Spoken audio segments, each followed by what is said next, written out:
Repair rage. So you're a tenant, you'd like to get some repairs done in your property, and you are going nuts trying to get it done. We're going to teach you some do's and don'ts on tenant repairs.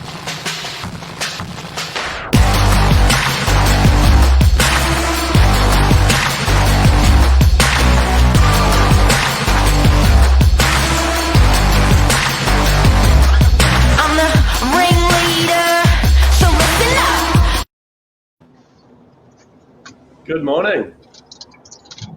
Ladies. Good morning. How are you, Mark?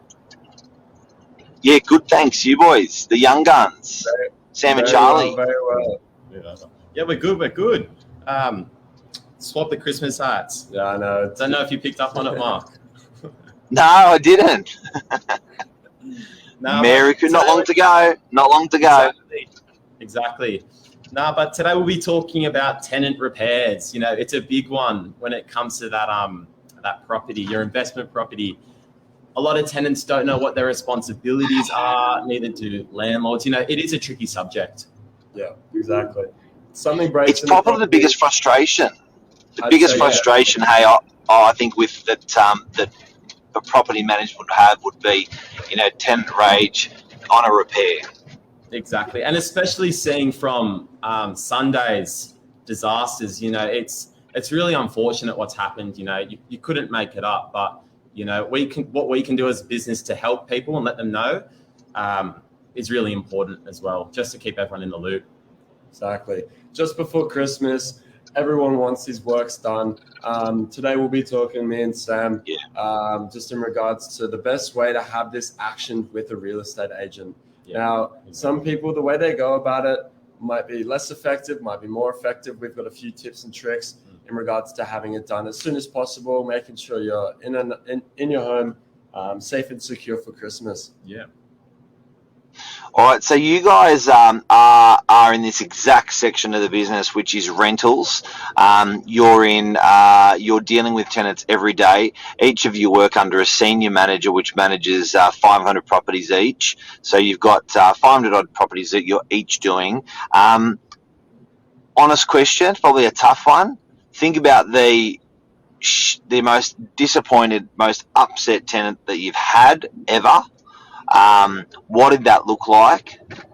And then I want to unpack that a little bit as to what that tenant can do differently in the future. And you know, sometimes it's not particularly the landlord or the agent or the tenant. There's just some communication there. So, can you give us an example, Sam or Charlie, of a tenant that was just really, really on the bad side? Yeah, no problem. So I've had, you know, there hasn't been a lot, but it does happen, as you say. I've had a tenant, you know, he was explaining to me how he's been trying to get in contact, you know, with the agent in regards to some repairs in the property. I think Strata were also involved. So a lot of parties were involved with the whole process. And, you know, with that being, what happened is he was saying to me that, you know, I've been trying to contact this person and then this person. And then I'm taking a step back and looking at it like, you know, there should be one clear line of contact. You know, in regards to repairs, it is very important having a big one of contact, just so everyone's on the same page. And then you have one specific person or agent that's overlooking everything and organizing and liaising everything. It is very, very important. Okay, because as a tenant, as soon as someone picks up that phone, you just want to vomit the problem out and leave it in that person's hand. But I think as a tenant, finding the most senior person and the person that will be responsible for talking to the landlord is important, and maintaining that line of contact. Because often what happens, and look, a lot of dispute resolution that I've had over the years in business, it's from exactly what you've just said. So that's definitely tip number one. Make sure you're keeping the line of contact up with one person in the real estate office. Make sure it's the right person in the real estate office that's talking to the landlord. And often between a agent and a landlord, same thing as well. You don't want to talk to your brother-in-law husband, wife, and uncle all about the repair, that same repair. You want to have that one line of communication on your side of things. So that will definitely reduce a bucket load of frustration. Definitely. So having someone you know on a first name basis, so you've got your phone or their phone number saved in your phone, you can ring up and say, listen, this is what happened. This is what I'd like to happen. Your agent can then inform you of stuff like who's responsible, who would be like, I guess, subject to maybe paying for something broken in the property. Now, most tenants don't know this. There's some factors that they are responsible for. There's some factors that strata will be responsible for, and there's some factors that the landlord will be responsible for. And it kind of just filters in wherever I guess fits. Yeah, wherever fits. Yeah. It's you don't feel scared to ask your agent, your property manager, who's responsible for what. We're here for a reason. We're here to help you and help explain things. We are the professionals. Like, we're more than happy to help where it can be. So don't feel threatened or to ask. Pick up the phone and just ask, hey, look, this has happened. Would you be able to help me? Who's responsible?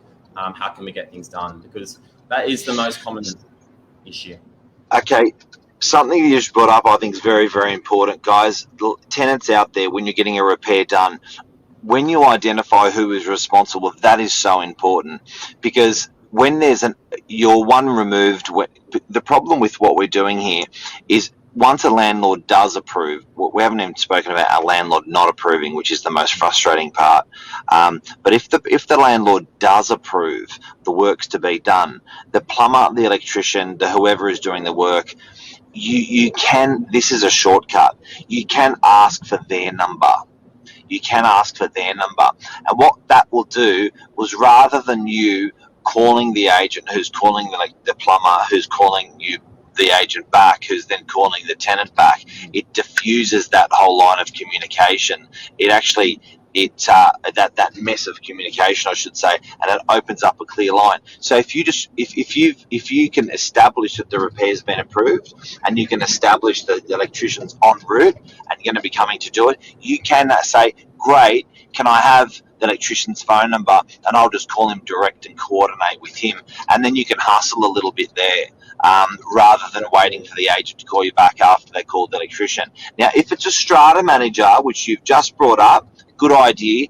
You can also call the strata manager as a tenant and say, I'm living in this property, I know it's a strata repair, and I just wanted to see what's happening. It also makes you check that the agent's behaving as well, and that the agent has contacted the electrician, has contacted the strata person effectively. Exactly. That's very important, what you've just said. But another thing as well is, as soon as that maintenance occurs, you notify your agent ASAP. Yeah. So the best thing I like to say to tenants is pick up the phone, give them a quick call up, just let them know what's happened. If it is urgent, let them know. If it's urgent, we'll do our part to organise that plumber to come in or organise that electrician to attend. But just pick up the phone to your agent, and then what we will typically say to the tenant is, look, can you please send me a quick email, just so that we've got it in writing what the issue is, and also attach some photos, just so that we have a better idea of how to go about it. Yeah, definitely the best step. When we have to then go back and liaise with plumbers, we have to tell them what's going on. A photo is definitely the best way, especially plumbers, when you've got models of toilet, models of sink, models of vanity, stuff like that, when we can just say, listen, this is what it is. This is what it looks like. Here's a photo for reference. Can you please attend and repair this? It's just the easiest way. If we're letting them assume something's happened, it's just going to be longer time that repair isn't handled. So tenant rage, another form of tenant rage is the landlord says they're not going to repair it. Yeah. Well, what are the rights there? Yeah, look, it's a bit tricky. Some things need to be attended to. We've just had a property with a burst water boiler. So the property's got no hot water whatsoever. And it's a bit of a tricky situation. And there are some circumstances, such as the boiler, where they need to be fixed. They don't really have a choice. You cannot have you cannot have a tenant legally living in a property without hot water.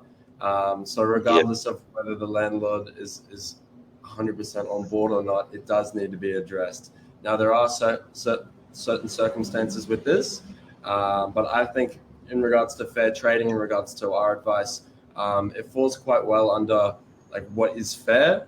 So obviously, it doesn't let the tenant go on a shopping spree and redo their entire unit. The property. Yeah, they go, oh, that's a tiny discrepancy we have here. Can we have it changed? In some circumstances that isn't urgent, that's how they accepted the property, and they might just have to live with that. However, some emergency things does need to be addressed as soon as possible, regardless of the landlord decision. So I want to talk a sec about tenants breaking stuff. So a landlord says, look, that's a shopping spree. I don't want to fix that money. I don't have them. I don't want to fix that repair. I don't have the money. If it's an essential service, the landlord's going to get nailed. If it's not an essential service, but it is a repair that needs to be done, maybe a sliding door that's a shocker. I guess past that point, it goes to dispute resolution, where a tenant may choose to take that into a tribunal environment and have that tested in a tribunal. But the tenants certainly do have rights. Landlords certainly do have rights. But I think you're right in what you're saying. It's just got to be a level of fairness, doesn't it? You know what I mean? Like, there's got to be like what's fair, what's not fair, what's reasonable. Well, all tenant and landlord responsibilities are posted on Fair Trading, and you said this the other week, Mark. You said it great. It's called fair trading for a reason. It's fair. It gives everyone the I guess, necessities, and then has that room for people to move. Absolutely. All right, so guys, before we sign out on Tenant Rage, the do's and don'ts, can we summarise on what we definitely give us stacks of photos, make sure it's in writing. Yeah. Agents love that. Definitely keep the line of communication up between find that right person in the real estate office and keep communicating with that same person.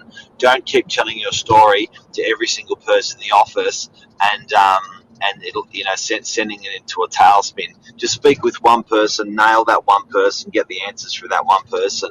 Number 3, we've often the repairs are not going to be executed by the real estate agent themselves with their own hands. They're going to get an electrician or a plumber or a trade to do that. Once you can establish that you do have that approved from your landlord, take over and ask for the electrician or the plumber's phone number yourself, and then get onto those guys to expedite that for you for yourself, rather than getting frustrated with when the plumber going to turn up. What else? Exactly. You've basically summed it all up, Mark. Important just keeping that line of contact, knowing what you can and can't repair. If you have any questions, feel free to ask your agent. Just send them a quick email, even give them a call, SMS, and also just knowing what's, basically what I just said, what you can and can't do. If it's strata, if it's tenant, if it's landlord, just ask the question. Doesn't hurt. But you've summed it up really. And where it really falls down, I reckon, in here is just good old-fashioned communication, and a lot of the stuff that we've spoken about today. So a lot of it is just tenants feel unheard. A lot of it is landlords don't understand exactly what works need to be done to make a balanced decision. And sometimes these repairs may be agreed to, but over a longer period of time. So you go, look, we're going to do it, but the landlord's low on the cash. How about we put a maintenance program in place over the next 12 months? It may be like the repair of a back fence or something on a house, and the landlord doesn't have 10, 12 grand to chip into that fence. He goes, okay, well, look, I will do it. I'll do part this year and part next year, or you may put that over a longer period, but it just comes down to communication. Yeah, definitely so. If no parties are left in the dark, then I guess no one's really unhappy.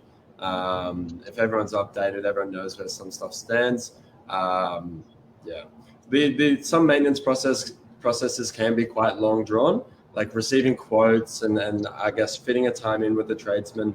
They can be quite long drawn, and unfortunately, there's nothing us as the agent can do about it. However, when the agent isn't communicating, when we don't have that clear line of communication, tenants just think they've just been forgotten about. They think, they think that Left in the dark. left in the dark. They just think we've moved on, started doing another job, and just completely forgotten about them, and that's quite disheartening. So, like you said, clear line of communication. Everyone, I guess, aware of what's going on. You can't really go wrong. Yeah. Cool. And that clear line of communication's all the way around. Choosing one landlord to liaise with if there's 2 or 3 of them, choosing one agent in the office to liaise with, choosing one of the tenants to liaise with, that will improve the communication between everyone for sure, because that's definitely where I see it go wrong consistently. Yeah, exactly. So easy. Thanks for chatting with us this morning, Mark. Wonderful. Hopefully we help Merry people out there. It's a big topic. Merry Christmas. Yeah. Thanks, guys. We won't see you till next Christmas. After Christmas. No, after Christmas. So, it's going to be, it's one that's Saturday. So we're a public holiday, I think, Monday, Tuesday. I believe so, yeah. I think, Saturday, Monday, Tuesday. So, yeah. Giddy up. Merry Christmas. Merry Christmas. Thanks, guys. See you guys. Cheers.